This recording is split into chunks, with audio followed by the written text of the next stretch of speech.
Thank you.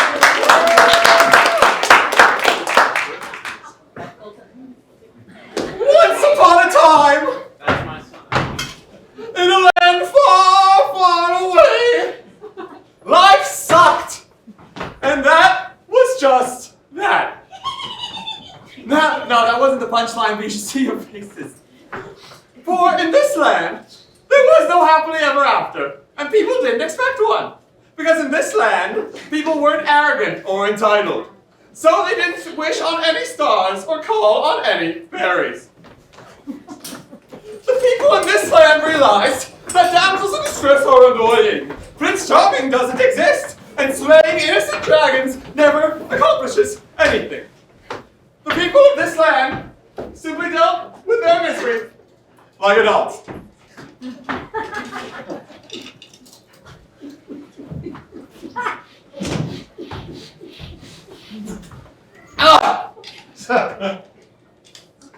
The end. Alright, that's all I got for tonight, so, yeah, good night, sweet dreams, kids. Sweet dreams! Hey, I make the fucking introductions here! Oh, keep Lucky Dozy Barn. Yeah, damn right, you weak fairy.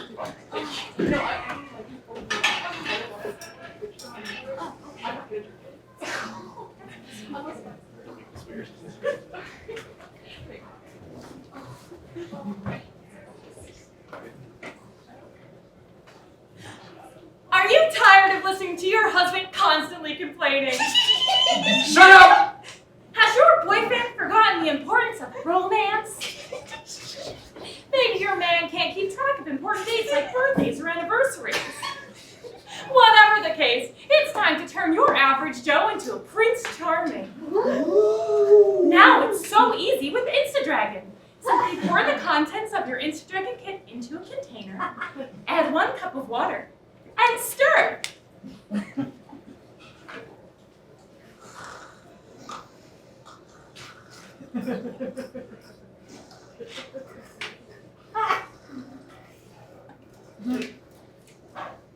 One Mississippi, 2 Mississippi, 3 Mississippi. In an instant, a dragon will magically appear. Wowee! Look at this ferocious scaled beast. If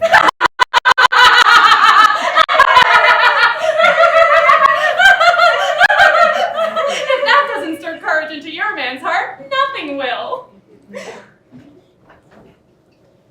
You won't find dragons like these in Mayberry. Simply bring your dragon into the living room. Don't worry, he conveniently does not attack females. Where your man is undoubtedly sitting in his chair, crunching beer cans and burping as he watches the gate. Upon seeing the dragon, your man will magically transform into a stunning Prince Charming, equipped with cape and tights. Just like that. And just like in every fairy tale you grew up loving, he'll withdraw his sword and murder the monster. I used to be a total jerk before my girlfriend bought Instadragon. But when I saw that reptilian bugger deflating my football and shredding my favorite sports jersey, something within me just changed. I had an epiphany and realized I wasn't treating my girlfriend like the queen she is. You can say that again. The moment I saw the dragon, I knew I wanted to become a better man. Now, thanks to Instadragon, I am that man. Now, I take fencing lessons, play chess with monks, and regularly ride a noble white steed. These days, I even put down the toilet seat, and I always eat my vegetables. Green ones, too. That's right, ladies. This Prince Charming is no longer a douchebag. And if you act now, your husband or boyfriend or whatever the hell you want to call him can experience the same miraculous transformation, guaranteed, or your money back.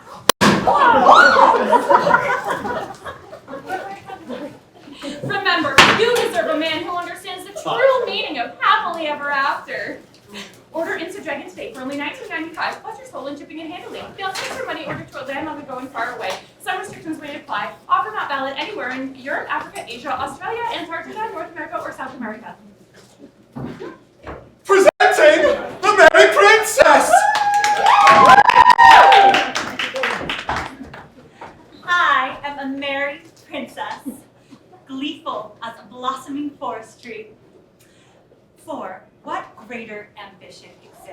than to be wholesome, useless, bland, and pretty.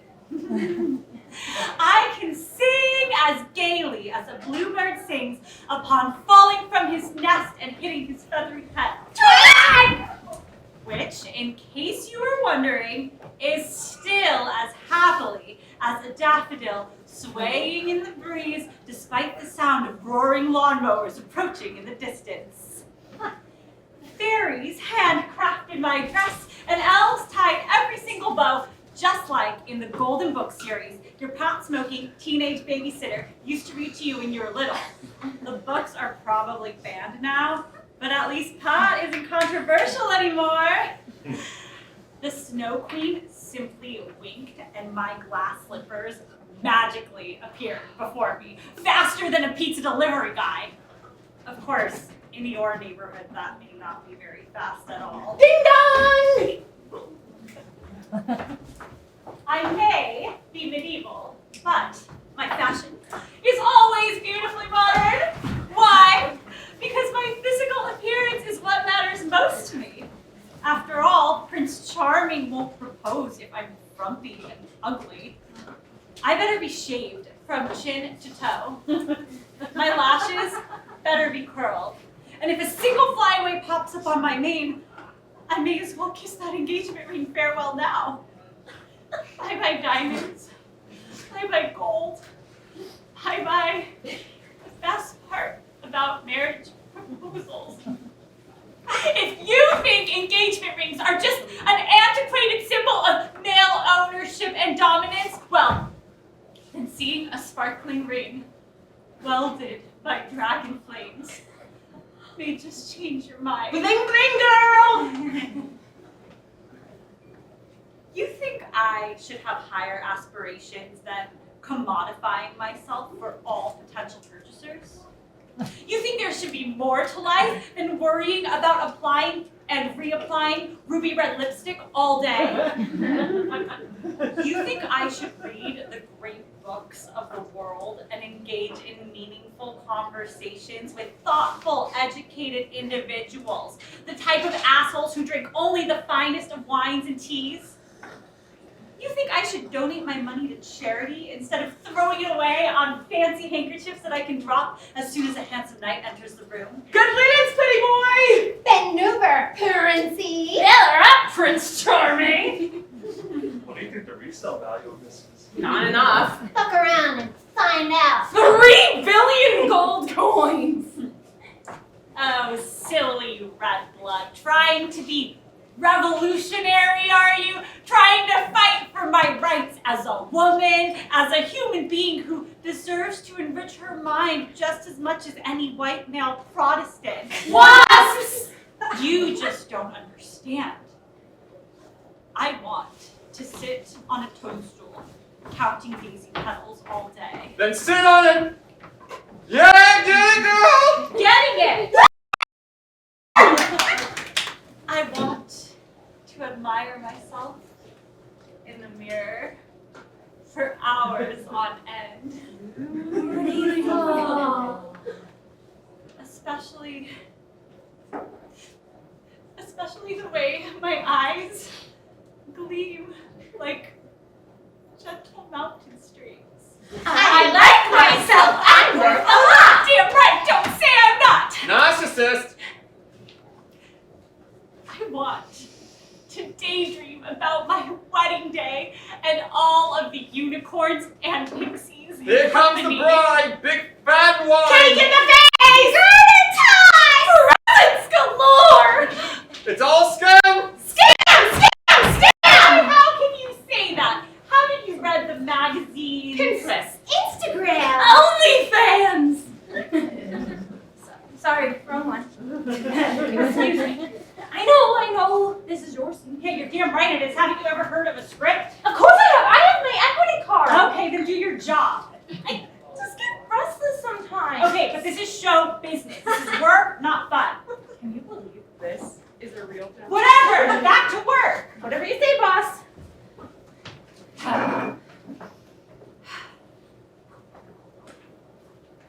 You didn't memorize this monologue for nothing.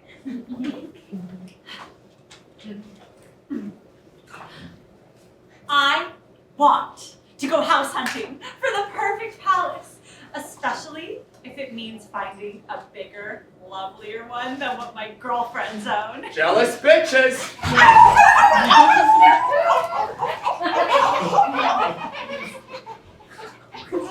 I absolutely adore being a merry princess. Mary! Mary! Mary! I have no complaints about my frivolous societal role. So please, feminist darlings, don't try to change that. Or else I might call my favorite witch to cast a hex on you. Okay, please save your feminist commentary for after the show. But we have questions! Hello again, folks! Now might be a time to pause on dining. Spit or swallow, your choice. Are they spitting again? Yeah! Where do you find these people? Craigslist! Get here. We've got some potty humor coming up, folks. One order of potty humor coming up.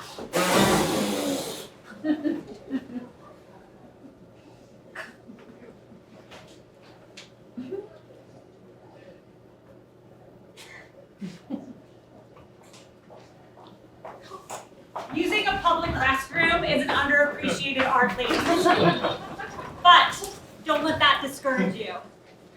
There's hope. Even for you less artistically inclined things. What a motivational speaker! There's hope! While I hardly consider myself an expert in the matter, I do have a fair amount of experience. I have graced public restrooms in 37 different states, ranging from gas stations to fat cat hotels. In other words, I know how to squat, girls, and you should too. But let's begin anti-squat, shall we? Let's begin with the art of padding. Now, all women must become skilled toilet padders. After all, if you think your derriere is dirty, just think about how filthy someone else's birthday scene is. Or rather, don't. It's not a pleasant thought. Ugh. The point of padding is to create a barrier between your germies and the germies of all the women who have used this toilet seat before you. Chances are, there have been many, but let's not get into that. Ew! Ew! Start by washing your hands, preferably with your own travel-size bottle of antibacterial soap, and then grabbing several sheets of paper towel.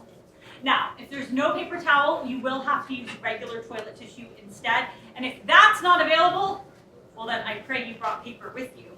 Or maybe it would be better just to skip this step altogether, huh? Whew. Now, pad the entire toilet seat. I mean it, not 1 nanometer of that repulsive breeding ground for anal bacteria should be visible. And you may want to do this while wearing rubber gloves, too.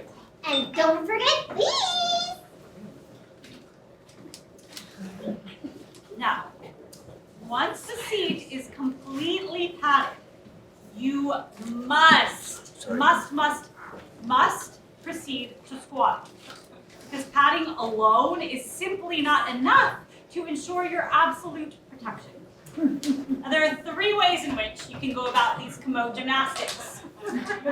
The first method requires you to place your feet on the seat, and then,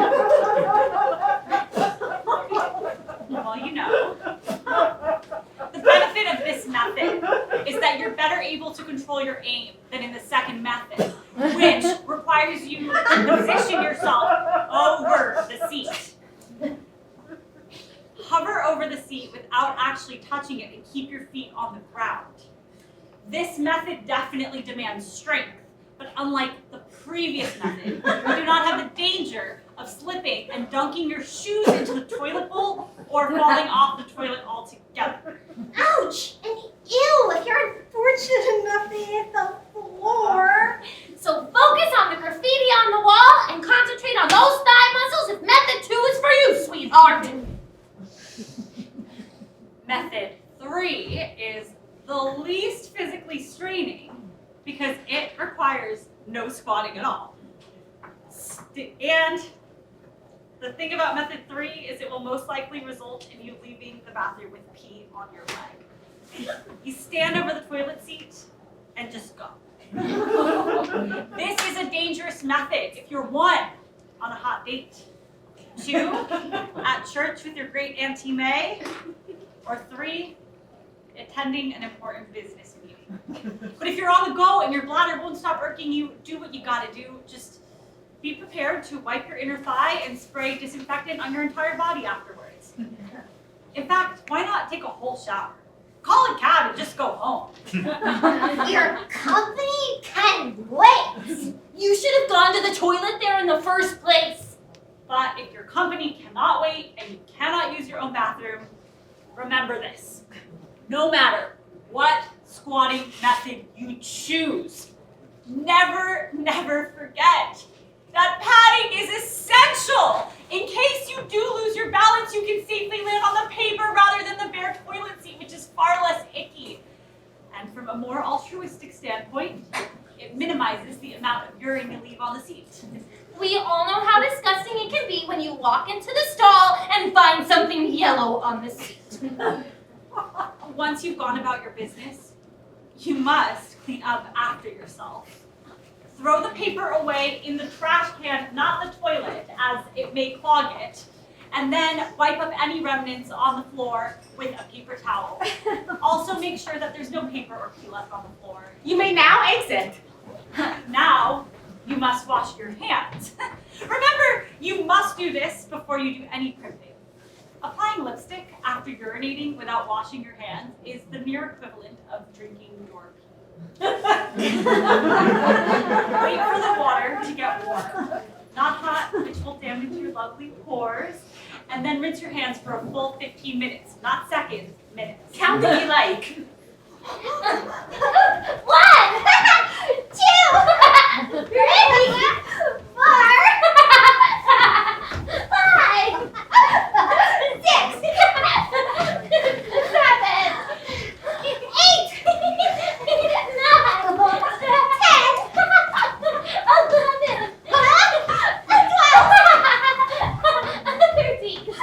13, 14, 15. Then squirt a generous amount of soap into your palms and scrub your skin vigorously all the way up to your elbows. Bleeding is encouraged. Lathering should take approximately 20 minutes and the rinsing after 10. Now you're free to touch up your hair and makeup, but please do not set up an entire salon. Surely there are other women who want to pretty themselves up too, or de-uglify themselves in more extreme cases. This should be obvious, but please do not ever bring hair straighteners, curling irons, blow dryers, or exotic Indian elephants into a public restroom. Ever. Once you're done crimping, you can leave. Oh wait, I forgot.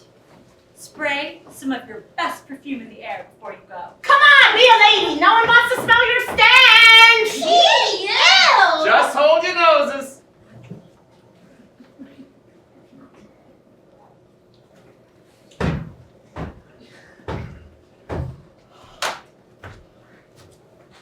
You're not gonna clap for your prince? I need it better than that.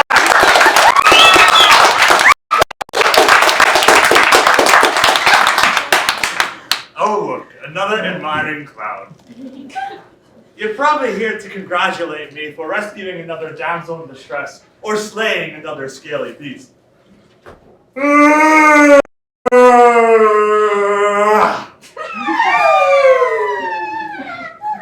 Maybe one or two of you will beg me to marry your 35-year-old daughter for 1,000,000 gold coins. Or perhaps you're here to gaze upon my luxurious locks and winning smile.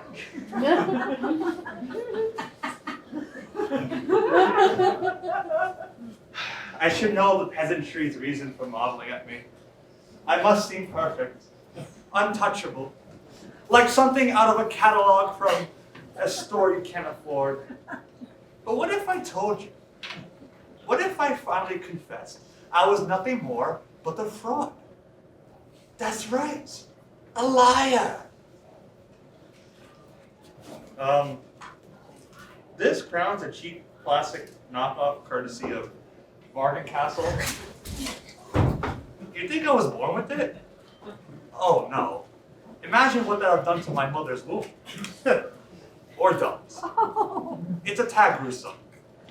Sharp points, uterus, Feudalism's dead, and even when it was alive and kicking, my kind were the fake stuff. Which reminds me, they were all in the dragon's caves. And that reminds me again. You know all those dragons you think I stabbed like shish kebabs? Let's just say one of my old childhood friends is a very convincing sculptor. I'm honestly afraid of getting within 100 yards of one of those things. It might singe my hair. That's another thing. The hair. It's, well, a myth. I shampoo and condition twice a day, I take my multivitamins, and I visit my hairdresser every evening, and I still wear a wig. Sorry to disappoint, but no man has hair that heavily. It doesn't end there, though. I rent my shining white steed, I lease my palace, my cape is polyester, not velvet. I didn't go to Oxford or even learn my Latin declensions. My father's a town's ye old plumber, and my mother the ye old nanny. They live in a trailer park yonder. I've only tasted pheasant and caviar at the grand opening of Ye Oiki for $9.99 buffet. My carriage is a plywood cutout. I curl my eyelashes. I wear brown eyeliner. I rouge my cheeks. I squeeze into fat women's tights instead of getting them custom made to properly fit me. My chandelier's just shredded soda bottles. I can go on, but you get the point, do you? I won't embarrass myself any further. Besides, it's time to go polish my cardboard swords. Very well.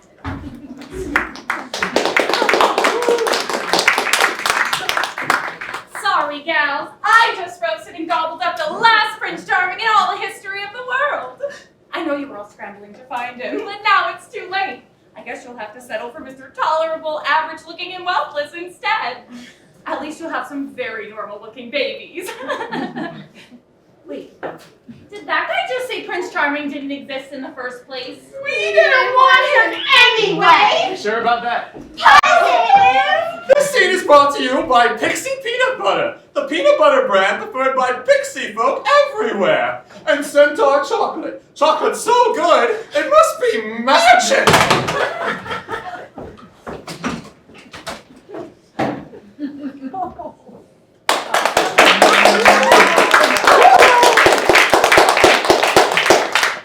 No combination is more sacred than the succulent blend of chocolate and peanut butter. It does not matter whether it's fudge or ice cream or candy or cookies. Bow to it. Pray to it. Rich, creamy chocolate peanut butter, anything is the god of all comestibles.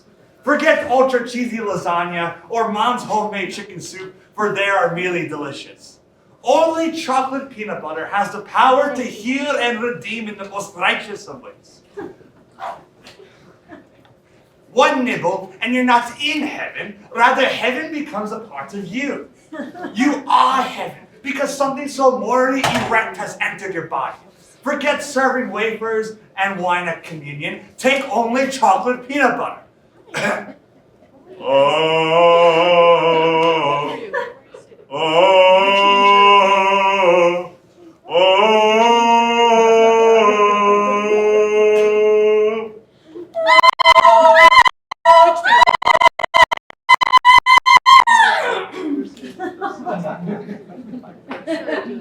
You'll confess your sins and gobble up that cup at lightning speed. I almost said Reese's cup, but there's a registered trademark for Centaur cup, the better one. Anyway, you'll confess your sins and gobble up that cup at lightning speed. Don't believe me? Take a bite and feel yourself transcend all temptations. Lust, greed, sloth, wrath, envy, pride. You won't even say I can't speak, that's how good it is. You won't even succumb to gluttony, for chocolate peanut butter is so undeniably satisfying. Chocolate peanut butter rewards its faithful for its good and pure. Okay, Christ, I think we gotta cut the scene short because we're gonna start masturbating now. Right, buddy? Get away from me. And now, a romantic scene! You have to love!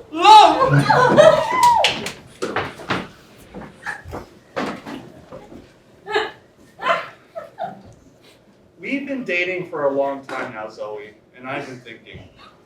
So have I, Trent. And all my thinking has spawned an important question.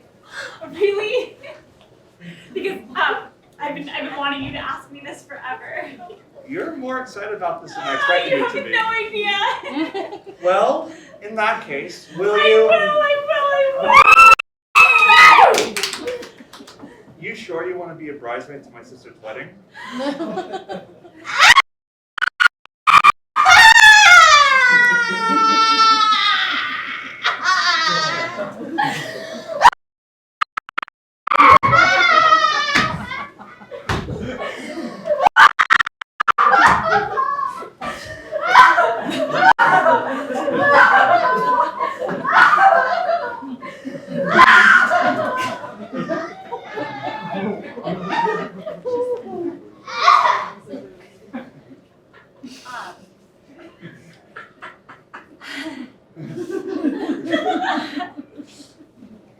Come on. I'll live. Intermission! 7 minutes, probably 10.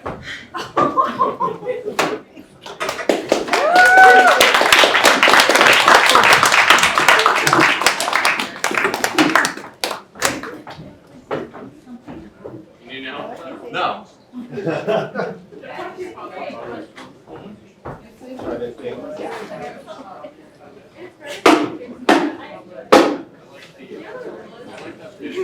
Crazy.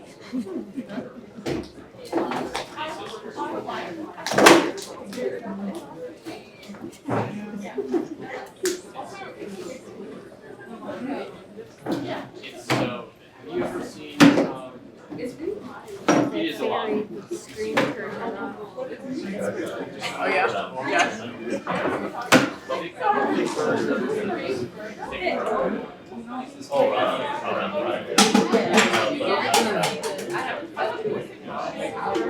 How was I heard Hamburger, but I didn't know that one. I didn't know. That toilet paper has been Oh my gosh, yeah. You're so right.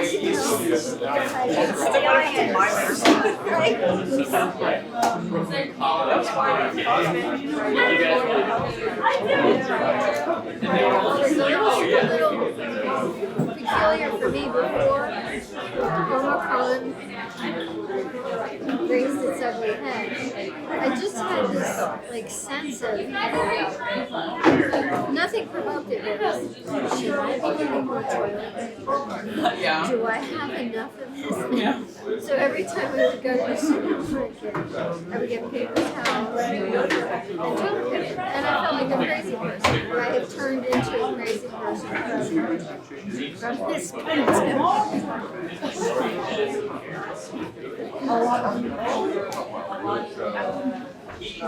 Yeah, I mean, like, it's like the real stuff. The real stuff.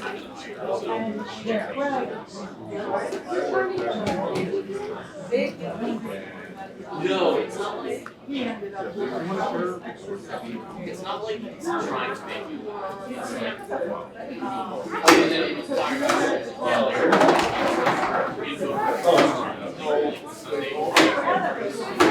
You may not have time to explain. Yeah, so I got two apples.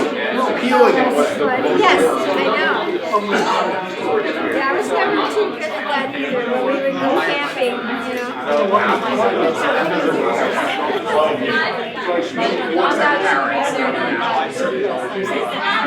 When you're out there, out in the wilderness. Or have one of those.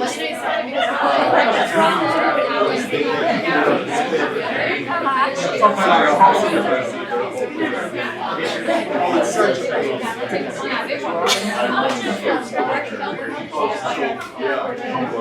you live in the neighborhood? That's wonderful that you would take advantage of. You never know. I won't do that all the time.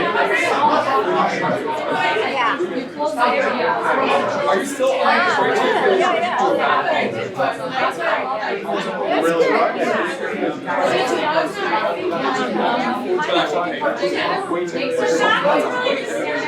No, I was wondering if you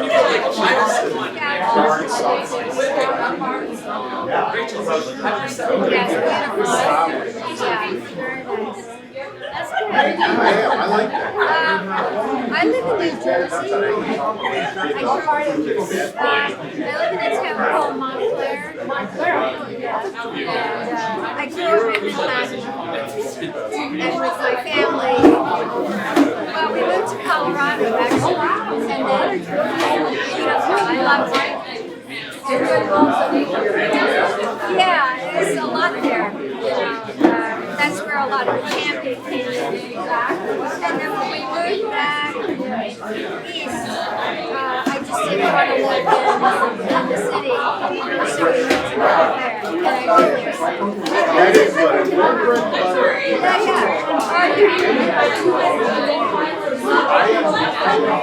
That's it. I know, some of my family thought I was a traitor, Unless you're talking about That's right.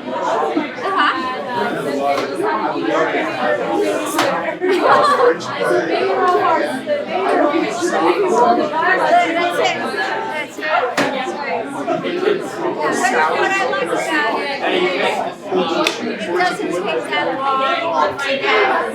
Yeah, and I could be in the city and go back. Oh my God.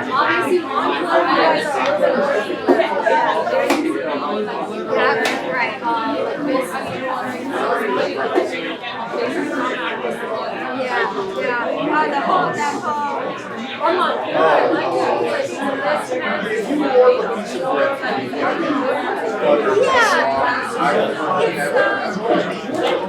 What I like about it, not that, I mean, I appreciate people who think differently than I do, but what I do appreciate is it's a very creative town.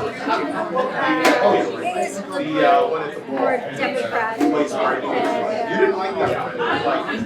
not all the suburbs are like that. So I'm very comfortable there. And it's really pretty town. That's just small. But it's easy to come into the city.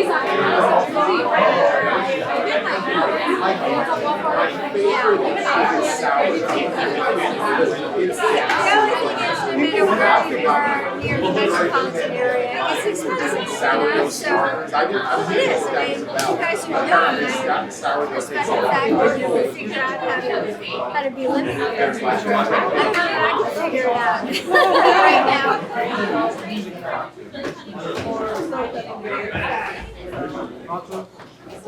Listen up, girls! Your childhood dream has finally come true! Right here in the flesh! Cloud of stardust and orchid seeds stands a real, live fairy! Yeah, so much for having me introduce you. You're right. Yeah, whatever. I was cleaning the hell up. You want to introduce yourself anyway? I'm a go-getter. Someone called you a ball buster. I prefer physical. Yeah, that's another monologue. For this one, you just introduce yourself as a fairy. Yeah, Okay? I know, I've understood. Whatever. Just check. You can go now. Yeah, you don't gotta tell me, me emails like So, like I said, here I am. A real, live fairy! Well, I guess that's redundant. Fairies can't be dead, because we're immortal. Like all magical creatures, including Oprah. But of course you knew that. I'm explaining this to you. It's not like your babysitter read you Judith Butler or Gloria Steinem. You read all the golden books, and you watched all the Disney movies while Mommy and Daddy were at happy hour back in the day. Wait, why are you looking at me so greedily? Oh, hold it, don't tell me. You want your 3 wishes. I was hoping just for a bit. that you would treat me like a celebrity. Oh, look, it's the sparkling fairy. Of course not. I know who you grew up wanting to be. I know who your models were, Embleme. Those crown-wearing, eyelash fluttering, singing and cooing pretty princesses. How come they get all the attention? Oh, I'm sorry. I'm rambling. I should have introduced myself more concisely. It might surprise you to know that fairies are not the most eloquent creatures. We tend to drag on, though you probably wouldn't suspect that since our storybook counterparts usually keep their tiny mouths shut. Stupid girl, you know. The character who's not as glamorous and cool as Snow White because she's a pathetic fairy who can't talk. Now you must think we're all mute. But I have a few words on my mind, and no bimbo princess is gonna steal the show this time, cause I have thoughts, I have an agenda, that's like fairy power. With a wave of my wand, I'll shove this nonsense aside any day. Bimbo? Wow. Yeah, I thought women were supposed to support other women. That's okay. We're fairies, not women. So are fairies feminists or? It's pretty easy to see how I'm superior to Mrs. Prince Charming. But I'll tell you anyways. I'm a sparkling fairy, glittering from the tips of my lush 80s style hair, to the edges of my dragon-worthy wings, to my microscopic feet. Teeny this, teeny that. Not even Sleeping Beauty has a waist this small. See how beautiful and physically impossible I am? Rapunzel may be drop dead gorgeous, but she's still mortal, and therefore subject to mortal loss like cellulite, love handles, and horrific fashion blunders. Such terror! My moonbeam tiara. Envy. Admire my tunic, crafted from spider webs and dew. Admiration. Marvel at my non-Chinese-made high heels. Marvel. If Cinderella's glass slippers impress you, my sunlight stilettos will knock you out. Why? Because you can never add any of these items to your wardrobe, not even your Barbie. And if the Queen of Materialism can't own it, do you really think that peasant belle from Beauty and the Beast can? Nope! No! My wardrobe and physique are fantastically impossible, even for the fairest in the land. And did I mention my ability to read minds, cast spells, and cause mischief unnoticed? Yeah, I don't need a knight in shining armor's riches to obtain what I already own. My married princess foes, on the other hand, need their prissy heroes to sweep them off their feet and into marital enslavement before they can enjoy half of what I have. They can't ever look like me. They can't ever dress like me. They can't bring the forest down to their feet like me. And guess what? Once that wedding band goes on, they still have to do the dishes and wash the clothes, even concerning stinky underwear. Like that princess in the Frog Prince, she's fat with 5 kids now and she still has to scrub the floors. That's fatphobic. So who do you want to be when you grow up now? That's my sparkling fairy. It's the only thing to be.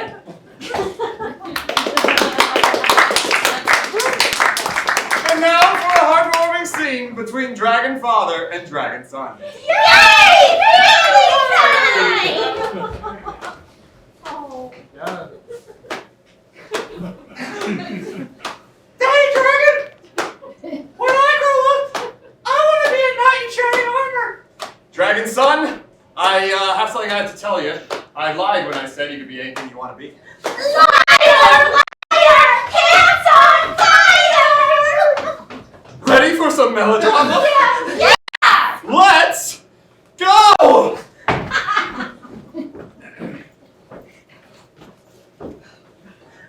Planing over this scroll engraved in my palm.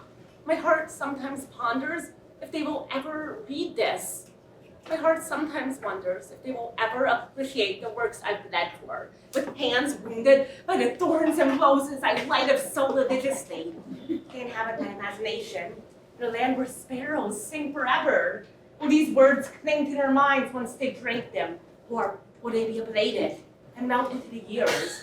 Will they see words and love them with a passion greater than the sun hath for the moon? Will they love them as I do, dreaming of them always? Yet fiction symmetry is so foreign to them that I doubt it is possible for them to love each word, each syllable, as I have. Will these words seep into their souls, or will they be cast to Pluto's kingdom for all eternity and lose themselves among the demons wandering young, For words have no meaning anymore. No definition. No definition. Is this not the truth? Is this not so? It must be, for they are all blind. They are illiterate, scornful swine. Are they more enlightened than they seem? Perhaps they do understand. Do you feel each step, each beat, each throttle of the body to the music beating silently from their drums? My heart sometimes wonders. My heart sometimes wonders if the life of a poet is worth living at all.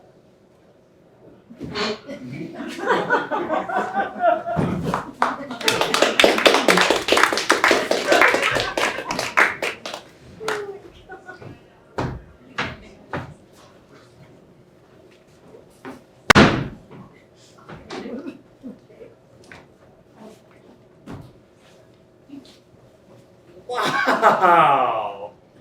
Cheerleaders!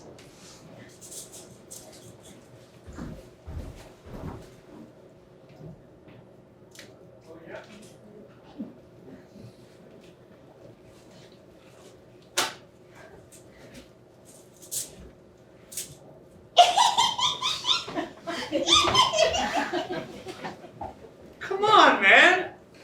How am I supposed to snack chicks without my lucky tube?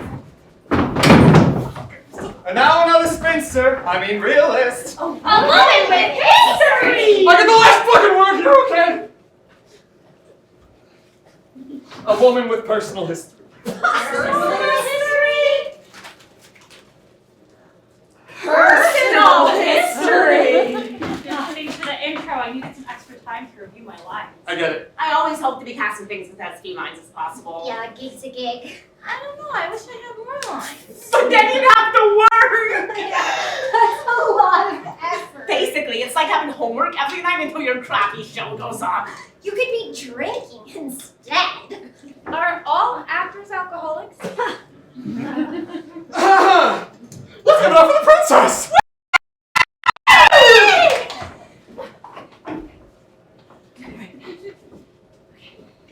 It's showtime. Break a leg, girl. We've all been there, ladies. You've just finished another exhausting day at school or the office. You feel defeated in your sunken hair, your melting makeup, and your pinching shoes. You failed the exam, even though you read the book and watched the movie.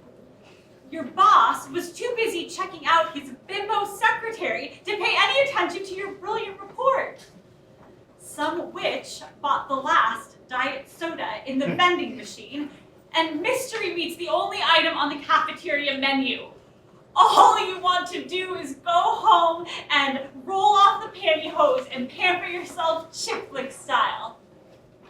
But you dread going home, already predicting the terror that awaits you.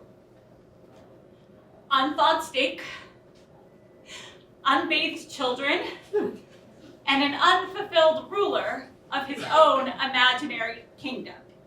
This last item concerns you the most. The king of his proverbial castle habitually leaves the toilet seat up, the fridge open, and his dirty socks on the dining room table.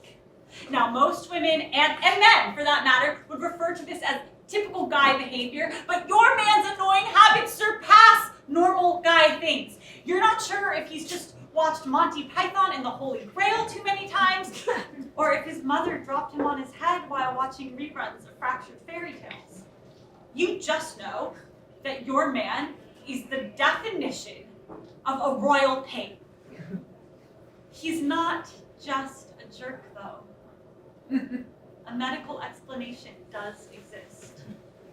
The disease is known as Your Majesty syndrome. Your husband or boyfriend may suffer from Your Majesty syndrome if he exhibits any of the following behavior. Insisting on being addressed as Your Majesty or Your Royal Highness, even though his name isn't Sebastian Augustus Cornelius Baudelaire de Fort, or even Richard or Charles. Ignoring people if they do not bow before speaking to him. thinking he's related to Henry VIII, even though he has no remote claims to a blue blood heritage, i.e. his personal history. Grew up in a trailer park behind a Walmart, dropped out of high school to get a tattoo license, failed the tattoo exam for puncturing a customer's eye, ended up working security at a hunting supply store, got arrested and did time for stealing naughty magazines from a convenience store, etc. Extreme anxiety when not wearing a shiny, bejeweled crown on his head. Throwing a temper tantrum when apple stuffed suckling or honey glazed pheasant are not present at every meal. The tantrum often involves throwing his diamond-encrusted staff and crying, "Blasphemy! Blasphemy!" After 5 minutes, he settles for bacon fried spaghetti because you convinced him that it's gnome gourmet. Calling all Hooters girls his ladies-in-waiting. Grumbling excessively when you, his friends, or the world violate the laws of his kingdom, i.e., you drink his beer, you eat the last donut in the box, you wash his lucky underwear. Regularly, using words and phrases like kingdom, castle, royal court, throne, courtiers, moat, noble white steed, and Magna Carta, even when he isn't preparing for a presentation on medieval times. Often, he beats his chest with his fist when employing such expressions. He may occasionally whip out a sword, stab a map depicting his territory, and kiss the sword afterwards. Owning multiple pairs of tights, even though he is not a professional dancer or a drag queen. Calling everyone outside his immediate family a peasant. Always asking, "Mirror, mirror on the wall, who's the fairest of them all?" when passing by mirrors. Adoring long velvet capes, mega bling jewelry, and white horses without any real appreciation for medieval history beyond eating roasted turkey drumsticks at state fairs. Only enjoying movies that involve men wearing tights. Never fear. Antidotes for your Majesty syndrome are here. Here are several ways you can treat your Majesty syndrome. Hide his car keys. He'll wander around the house claiming somebody stole his horse. And eventually he'll get tired and go to sleep until the game comes on. And if you're lucky, he'll become obsessed with football like a regular guy and forget about this whole Your Majesty syndrome business. Convince him to kiss a frog by telling him that it will magically transform into Pamela Anderson holding a bowl of hot wings. When it doesn't, he'll look at the frog, and then he'll look at you. You'll look 50 times more attractive in comparison. If you're not married yet, he might actually propose. Just don't expect him to give you the Hope Diamond. You might need enough frogs for him to promise him the entire Dallas Cowboys cheerleading team for that to happen. Ignore him until his crown topples off his head. Watch him stomp his feet and crush his precious jewels. Swearing, football watching, and binging on greasy pizza will likely ensue as stress relievers. Continue to ignore him until he crowns you his successor. Remember to disinfect his crown first. Cooties flourish on all Your Majesty syndrome patients. Withhold. You know exactly what that means, ladies. Take the Disney princess vow of chastity until your king recognizes you as his queen. You will not touch his sword until he treats you with the respect you deserve. Lay claim of his throne, whether that's his Archie Bunker armchair or the toilet. Shove your fingers in your ears and sing, "I am a merry princess," over and over until he drops to his knees and begs you that he'll do whatever you want as soon as you stop being so darn obnoxious. Persistence here is key. Surely, diagnosing Your Majesty syndrome is not difficult, but treating it always proves far more tasking. Seek professional expertise if necessary, but remember to always choose a female doctor. A male doctor won't even acknowledge that the disease exists, especially if he suffers from it himself. Once upon a time, there was a beautiful, smart, interesting, college-educated, career-oriented princess searching for her Prince Charming. She thought, maybe someday a nice, smart, funny, employed prince with a liberal education will come marry me. The dragons flying overhead laughed as they heard her prayers. Ha ha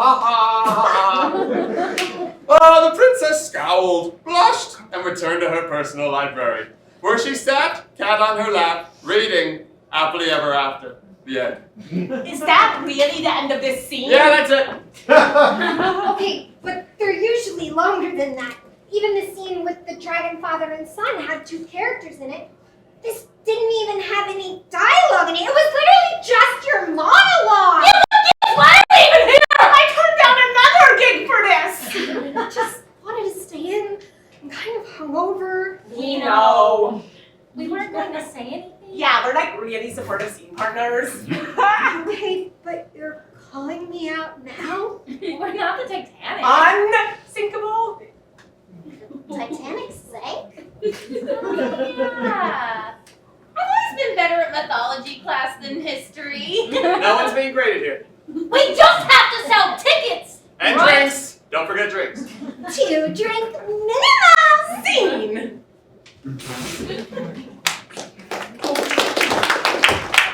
We've got some interspecies action for you in this one, folks. I don't know if that deserves a content warning, but you've been warned. Boy, bye. Bye, bye, bye. Why do you always gotta be announcing everything? I think that's a union thing. Right. When's the next meeting? You know this is my scene, right? Obviously. So full. I were a dragon. My scales would be a celestial green, and my eyes would sparkle like dying stars in the moonlight. My tail would be a sluggish comet, trailing light years behind the rest of my body. I would be the most magnificent dragon that ever existed, as marvelous as the glory of all the constellations combined. And of course, being such an amazing dragon, I would get first dibs on the unicorns! Sorry, fairy folk, but your barbecue will have to wait, because when a dragon's hungry, there's never any leftovers. Bon appetit!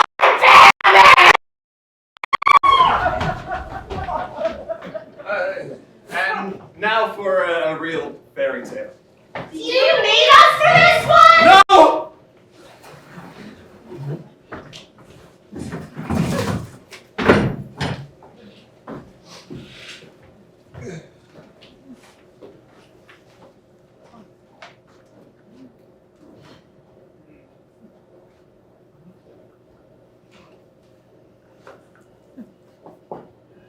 He's gay.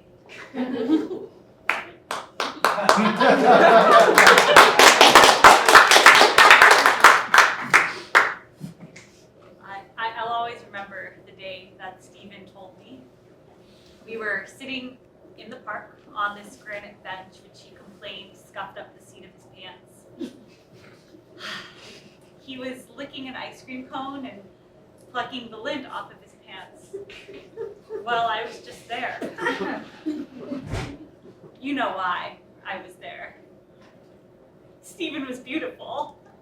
The wintry eyes, the moss growing like emerging stubble on his chin. I just couldn't ever get enough of him. I mean, Stephen was just too beautiful. I have seen porcelain dolls with more imperfections than Stephen had.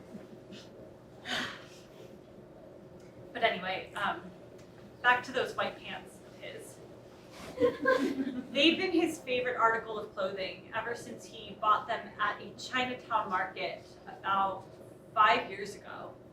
So he always kept them impeccably clean. So I wasn't surprised to see him groom them that day. Of course, I shouldn't have been surprised by what he said later that day either. The confession should have been expected. Like an upstate New York snowfall. I mean, it was obvious, wasn't it? I should have given those beautiful shoes one glance and just known. Stephen just kept plucking and plucking at his pants, twisting off loose threads and then trying to find new ones to play with. It was a habit, even a hobby for him. I should have noticed the way he was licking that ice cream cone. He didn't let one bit splash onto his precious pants. No straight man would have been that meticulous. No straight man would have had that type of suction. Of course, Stephen wasn't straight. The moment before he finished the tip of his comb, he said, I'm gay. very matter-of-factly, after nearly 3 minutes of silence, and then popped the last bit of sugar waffle wafer into his mouth. I wondered for a moment what else that mouth had touched, but immediately shook the thought out of my head. Oh, I responded, kind of nonchalantly, like it wasn't a big deal that the guy I had liked for the past 5 years was gay. And it was as soft a sound as a snowflake hitting a Manhattan sidewalk. Oh, Carly, you should have known. I thought, oh boy, you should have known. I stared at the knee of those white pants and said, oh, again, in that same bland tone. Is that all you can say, Carly? Oh, What else do you want me to say? I don't know, just something different. Well, your ice cream looked very good. I almost asked you for a bite, and then I remembered that I am on a diet. Oh, Stephen grinned strangely, exposing those bleached white teeth. Those were the teeth I had longed to claim my own against for years. Those were the teeth I had dreamed that one day my tongue would slide across, back and forth, back and forth. Now, all those dreams had to melt away. look. Stephen began, scanning his pants with his fingers for another straight thread. I know what you're thinking. I started to cough. I was just that nervous. He couldn't, right? I would hate it if he knew that I liked him.